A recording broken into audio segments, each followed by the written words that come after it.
got to do it. Hellos. I'm reading a book because I was told to read a book, and I randomly wanted to live stream it because quarantine and people need entertainment. Three people now, three separate people have asked me. Miguel's asked me, Rich has asked me, and my mom have all asked me to make YouTube videos. And I'm like, why? Make the videos yourselves, because I'm shy boy. I don't know. This was kind of cool. I have brown hands. I have white hands. I don't know what I'm doing. Anyway, I'm gonna read out loud because I look sophisticated and like a professor, or like John Green when he read that, like, this first chapter of his book that one time. I don't know if he still does that. He probably does. So, John Green. Anyway, chapter 3, because I already read chapter 1 and 2 yesterday. Yeah, I'm put on a hat because there's too much hair in my eyes. Sorry if you hear stuttering. I guess this will also improve my reading out loud capabilities. Oh, yes. Chapter 3. The Sunday sun rose upon a tranquil world and beamed down upon the village like a benediction. Breakfast over, Aunt Polly had family worship. It began with a prayer built from the ground up of solid courses of scriptural quotations, welded together with a thin motor of originality. And from the summit of this, she delivered a grim chapter of the Mosaic Law from Sinai. Then Tom what the heck? Then Tom girdled up his loins, so to speak, and went to work to get his verses. Sid had learned his lesson the day before. Tom bent all his energies to the memorizing of 5 verses, and he chose part of the Sermon on the Mount because he could find no verses that were shorter. At the end of the half hour, he had a vague general idea of his lesson, but no more, for his mind was traversing the whole field of human thought, and his hands were busy with distracting recreations. Mary took his book to hear him recite, and he tried to find his way through the fog. Blessed are the poor. Yes, poor. Blessed are the poor in spirit. Blessed are the poor in spirit, for theirs. Blessed are the poor spirit. Blessed are the poor in spirit, for theirs is the kingdom of heaven. Blessed are they that mourn, for they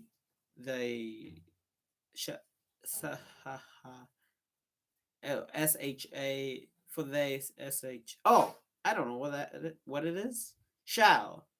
Oh, shall. For they shall what? What? Why don't you tell me, Mary? Oh, Tom, you poor thick-headed thing. You must learn it again. Don't be discouraged, Tom. You'll manage it. And if you do, I'll give you something nice. All right. What is it, Mary? Tell me what it is. Never you mind, Tom. You know if I say it's nice, it is nice. You bet you think that's so, Mary. All right. I'll tackle it again. And he did tackle it again.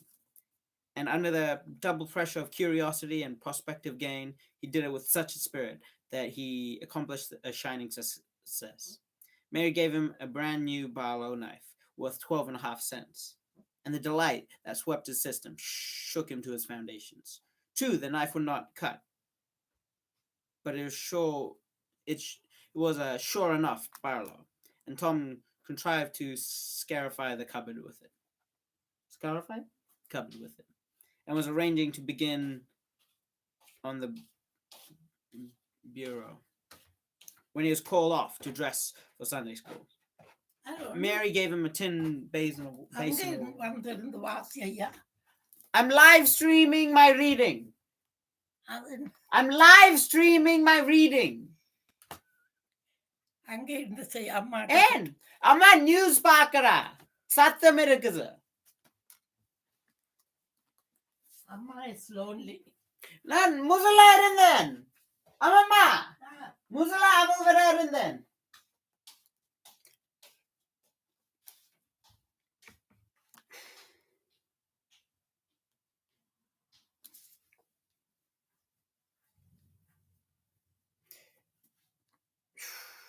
Sorry, starting again. Mary gave him a brand new bellow knife worth 12.5 cents, and the delight that swept his system shook him to his foundations. True, the knife would not cut, but it was sure enough, bellow, and Tom contrived to scarify the cupboard with it, and was arranging to begin on the bureau when he was called off to dress for Sunday school. Mary gave him a tin basin of water and a piece of soap, and he went outside with it. Then Mary got out a suit of his clothing that had been used only on Sundays during 2 years. They were simply called his other clothes, and so by that we know the size of his wardrobe. The girl put him to rights after he had more or less washed and dressed himself. She buttoned his roundabout up to his chin, turned his vast shirt collar down over his shoulders, brushed them off, and crowned him with his speckled mugiwara straw hat. He now looked exceedingly improved and uncomfortable. He hoped that Mary would forget his shoes, but the hope was blighted. She brought them out. He lost his temper and said he was always being made to do everything he didn't want to do. But Mary said persuasively, "Please, Tom, that's a good boy." So he got into the shoes, snarling. Mary was soon ready, and the three children set out for Sunday school, a place that Tom hated with his whole heart. But Sid and Mary were fond of it. Sunday school was 9 to 10:30, and then church service. The church was a small, plain affair with a sort of pine board tree box on top of it for a steeple. At the door, Tom dropped back a step and accosted a comrade. "Say, Billy, got y'all a ticket?" "Yes." "What'll you take for her?" "What'll you give?" "Piece of licorice and a fishhook." "Let me see 'em." Tom exhibited. They were satisfactory, and the property exchanged hands. Then then Tom traded a couple of white alleys for three red tickets, and some small trifle or other for a couple of blue ones. He waylaid other boys as they came, and went on buying tickets of various colors, 10 or 15 minutes longer. He entered the church now with a swarm of clean and noisy boys and girls, proceeded to his seat, and started a quarrel with the first boy that came handy. The teacher, a grave elderly man, then interfered, then turned his back a moment, and Tom pulled a boy's hair in the bench. Tom's whole class were a pattern, restless, noisy, and troublesome. When they came to recite their lessons, not one of them knew his verses perfectly. However, they worried through, and each got his reward. In small blue tickets, each with a passage of scripture on it, a small each blue ticket was paid for 2 verses of the recitation. 10 blue tickets equaled 1 red one, 10 red tickets equaled 1 yellow one, and for 10 yellow tickets, the superintendent gave a very plainly bound Bible, worth 40 cents in those times, to the pupil. Only the older pupils managed to keep their tickets and stick to their tedious work long enough to get a Bible. And the successful pupil was so conspicuous for that day that every scholar's heart was fired with a fresh ambition that often lasted a couple of weeks. It was possible that Tom's mental stomach had never really hungered for one of those prizes, but unquestionably his entire being had for many a day longed for the glory that came with it. In due course, the superintendent stood up in front of the pupil pit and commanded attention.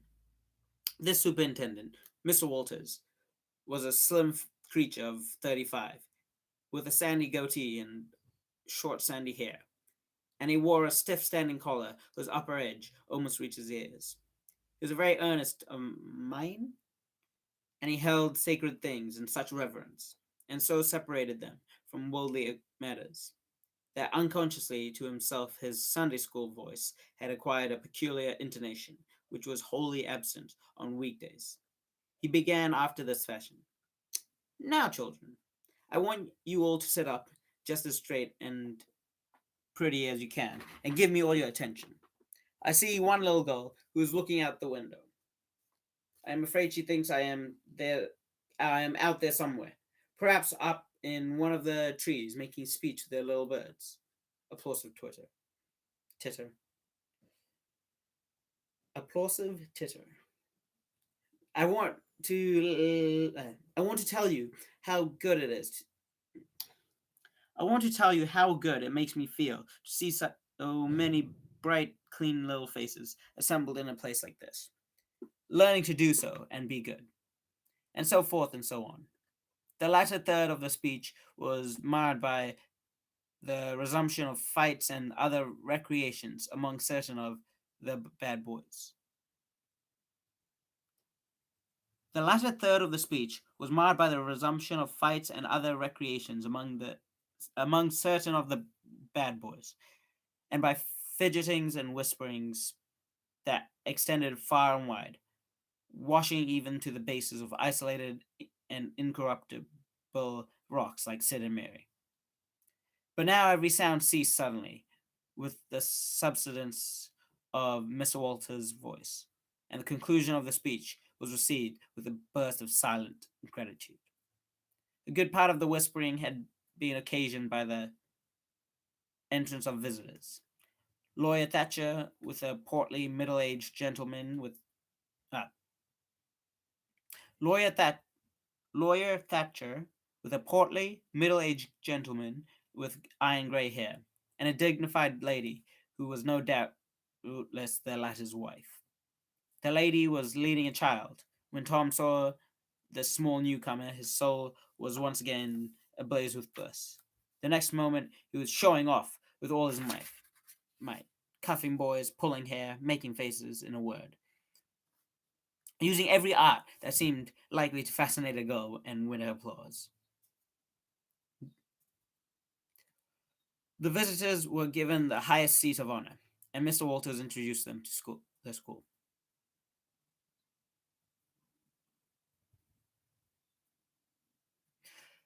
The middle-aged man turned out to be no less than the country judge, although the most august creation to these children, altogether the most august creation these children had ever looked upon. He was from Constantinople, 12 miles away, so he had traveled and seen the world. These very eyes had looked upon the country courthouse, which was said to have a tin roof. The awe with which these reflections inspired was attested by the ranks of staring eyes. This was the great Judge Thatcher, brother of his own lawyer, who was Jeff Thatcher's father. Jeff Thatcher immediately went forward to be familiar with the great man and be envied by the school. It would have been music to his soul to hear the whisperings. "Look at him, Jim. He's going up there. Say, by jinks, don't you wish you were Jeff?" Mr. Walters fell to showing off with all sorts of official bustlings and activities, giving orders, delivering judgments, discharging directions here, there, anywhere, everywhere. The librarian showing off, running hither and thither with his arms full of books. The young lady teachers showed off, bending sweetly over pupils that were lately being boxed, and the little boys showed off with such diligence that the air was thick with paper wads and the murmur of scufflings. And above it all, the great man beamed a majestic smile upon all the house, and warmed himself in the sun of his own grandeur, for he was showing off too. There's only one thing wanting. There's only one thing wanting to make Mr. Walter's ecstasy complete. and that was a complete Mr. Walters' ecstasy complete, and that was a chance to deliver a Bible prize and exhibit a prodigy. Several pupils had a few tickets, but none had enough. And now this was the moment when hope was dead. Tom Sawyer came forward with 9 yellow tickets, 9 red tickets, and 10 blue ones, and demanded a Bible. This was a thunderbolt out of the clear sky. Walters was not expecting an application from this source for the next 10 years. But there was no getting around it. Here were the certified checks. Tom was therefore elevated to a place with the judge and the other elect, and the great news was announced. It was the most stunning surprise of the decade. The boys were all eaten up with envy, but those that suffered the bitterest pangs were those who perceived that they themselves had contributed to this hated splendor by trading tickets with Tom for the wealth he had amassed in selling whitewashing privileges. The prize was delivered to Tom with as much effusion as the superintendent could pump up under the circumstances. But it lacked the true gush, for the poor fellow's instinct taught him that there was a mystery here that could not well bear the light. Tom was then introduced to the judge, but his tongue was tied. His heart quaked, partly because of the awful greatness of the man, but mainly because he was her parent. The judge put his hand on Tom's head and called him a fine little man, and asked him what his name was. The boy stammered, gasped, and got it out. Tom. Oh, no, not Tom, is it? Thomas. Ah, that's it. You've got another one, I dare say. Tell the gentleman your other name, Thomas, said Walters, and say sir. You mustn't forget your manners. Thomas Sawyer, sir. That's a good boy. Fine, manly little fellow. 2,000 verses is a great many, very, very great many. And you never can be sorry for the trouble you took to learn them. For knowledge is worth more than anything in this world. Is what makes great men and good men. You'll be a great man and a good man yourself someday, Thomas.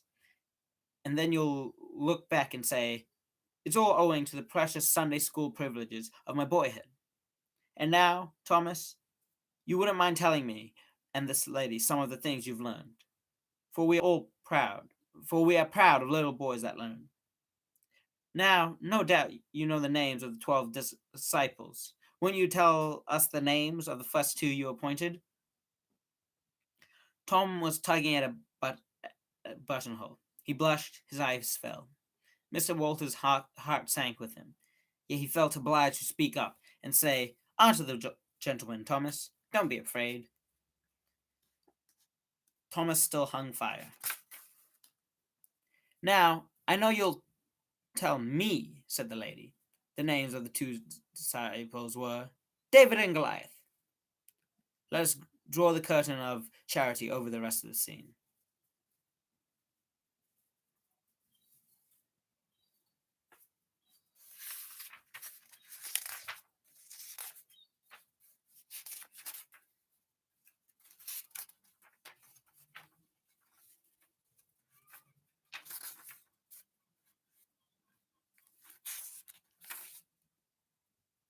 Five and a half pages took me 18 minutes to read. Yikes. That's reading out loud. So quarantine's pretty weird, huh?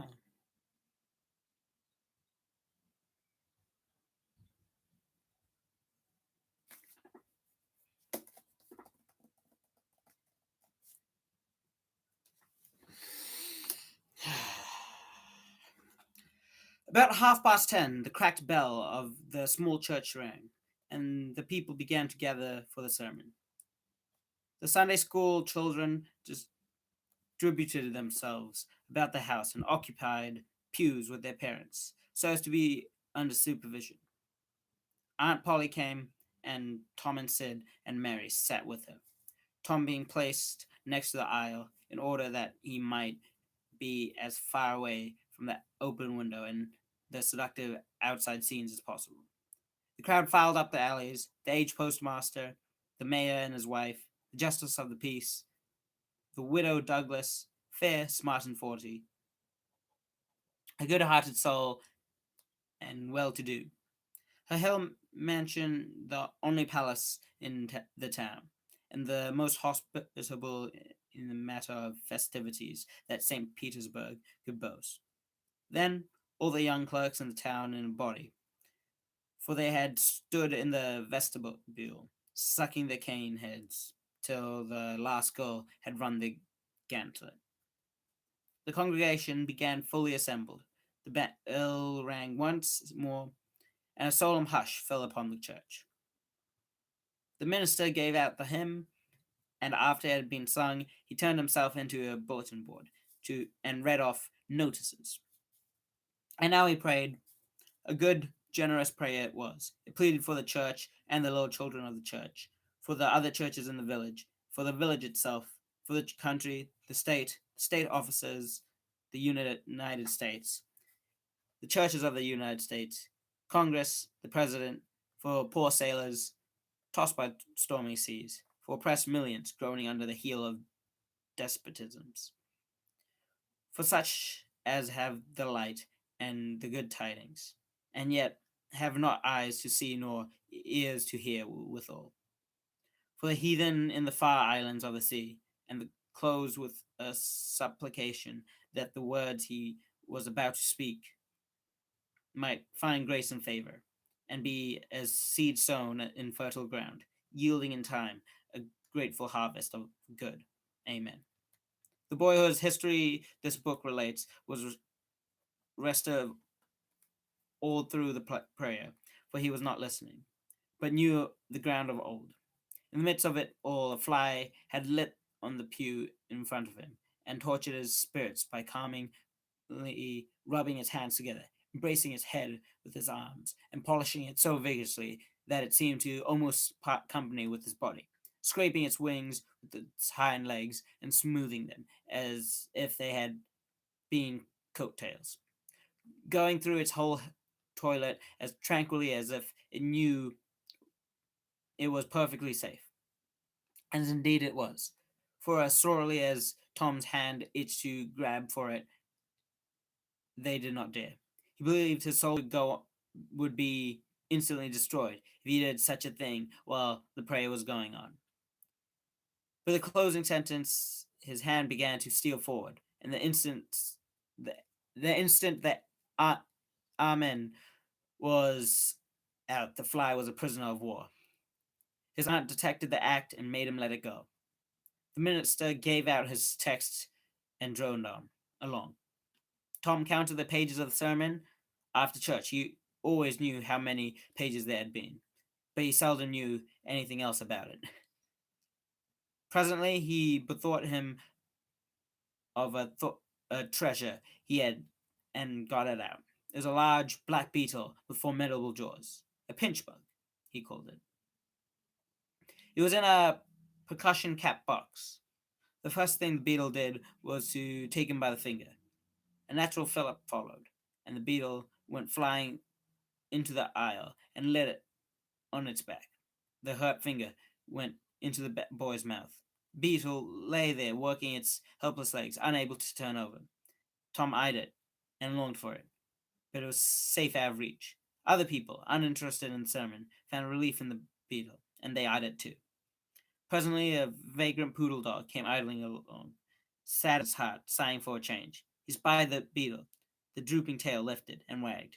He surveyed the prize, walked around it, smelled at it from a safe distance, walked around it again, grew bolder, and took a closer sniff, then lifted his lip to make a gingerly snap at it, just missing it, and made another, subsided into his stomach with the beetle between his paws, continuing his experience, grew wary at last, and then indifferent. For a time he followed an ant around with his nose close to the floor, and wearied of that, yawned, forgot the beetle entirely, and sat down on it. Then there's a wild yelp of agony, and the poodle dog went sailing up the aisle. crossed the house in front of the altar. He flew down the other side. His anguish grew with his progress. It was but a woolly comet moving in its orbit with the speed of light.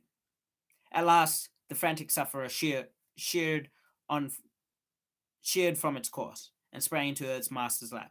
His master flung it out the window, and the voice of distress quickly died in the distance. By this time, the whole church was red-faced and suffocating with suppressed laughter, and the sermon had come to a dead standstill.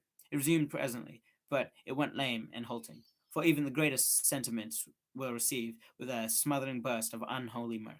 It was genuine relief to the whole congregation when the whole ordeal was over and the benediction pronounced. Tom Sawyer went home quite cheerful, thinking to himself that there was some satisfaction about divine service when there was a bit of variety in it, in him to carry it off.